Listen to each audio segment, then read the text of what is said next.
And the last segment will include hedge fund managers, capital venture CEOs, and just high level executives in the financial and banking industry.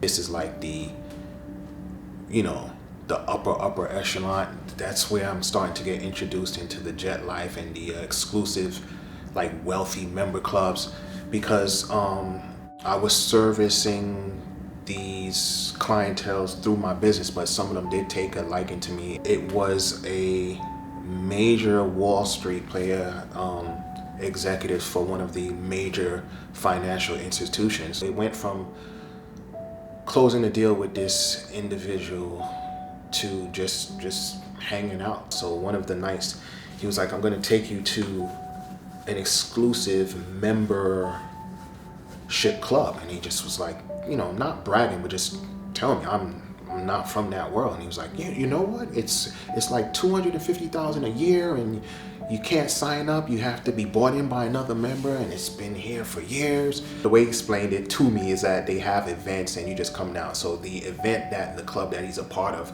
was throwing a exclusive wine tasting, and it was to try out this old age wine bottle, and it was $25,000 upwards.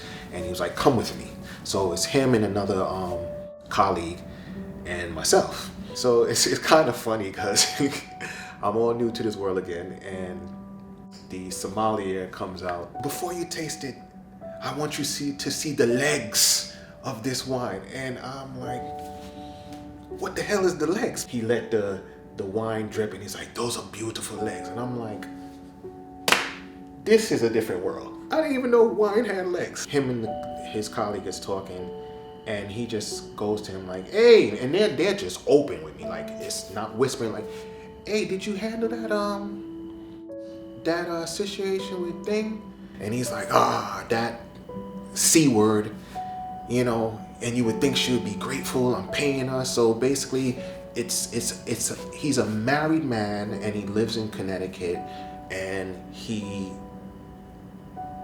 comes down to Manhattan because his office is there, and he stays in Manhattan at a hotel, and that's normal. Like his wife and kids and everything, they know that he does that. So while he's there, he hires high-end escorts. One of the escorts that I guess is regular, they somewhat crossed the line, and she thought it was more than what it was. So it moved from a paid situation to, I guess, being his mistress. So he goes on to share that she tried to call the home.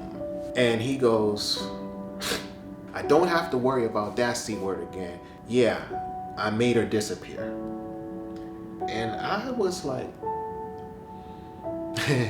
that awkward, like, I don't know what that means, but it doesn't sound good. What the hell is disappear? I know he's not a magician. At that level, I've heard that more than one time. Like, if you don't be careful, you could end up missing. Or if you don't be careful, I'll make you disappear. Yeah, they're powerful people that could, make you disappear.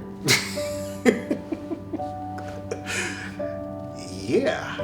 Another situation with, a top exec in the Wall Street for one of the financial institutions. Brilliant man. Just as far as like business wise, I was just incredibly intelligent, smart, savvy. High value man could be just like a crackhead. I mean, this guy was an extreme cocaine addict, like extreme. The one situation I remember that was just mind blowing, I was hanging out with him in the weekend, and we were just, tearing up the town. We went to somewhere where the security check is me, one black guy, and like 3 high-powered Wall Street dudes, and they turn to me and they go like, "Hey, I can't let your peoples in." I'm like, "Okay, why?" Whispered, "We just found a bunch of cocaine in his suit pocket. We can't let him in." He gave me his black card and said, "It's all right, man. You go ahead, entertain the other colleagues. I meet up with him and hand back the card." So I know that it was probably 4 a.m., 5 a.m. in the morning, and I'm heading back home, and we have a meeting in the financial district the next day. One thing I could say, this man showed up to, it was a group meeting, and he showed up on time. And I have never seen this in my life. I don't know what else to say. Piece of his nose was missing. Like the vessels or something, it was red and just raw, and his nose is running. And I'm like, and he's in a suit. And it's obvious. He has a bloody face. Gentlemen? And I'm like, nah. Ain't nobody gonna say nothing. Welcome. You want to be around high value men? Ain't nobody gonna say nothing, because it's normal. So this, like I said, this is, I'm new to this world. So I'm like, this is absolutely crazy. I didn't know high powered men take, meetings with bloody faces and cocaine noses. The crazy part is, that's who's handling like millions of funds. I'm like, this is fascinating.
There's a high value man that doesn't participate in any of those activities that I described. When you're operating at that level, there is a code. So although you're not participating, you and I know you have to turn a blind eye. You choose to turn a blind eye because these activities occur. So these men don't necessarily participate. And that's, I guess, the best out of the bunch. The high value man that doesn't necessarily participate but turns a blind eye.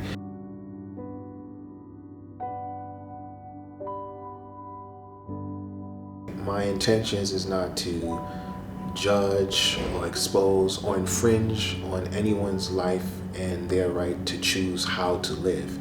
It's simply to provide information that I have experienced, and the intent is that so you have a full spectrum of what you're getting into.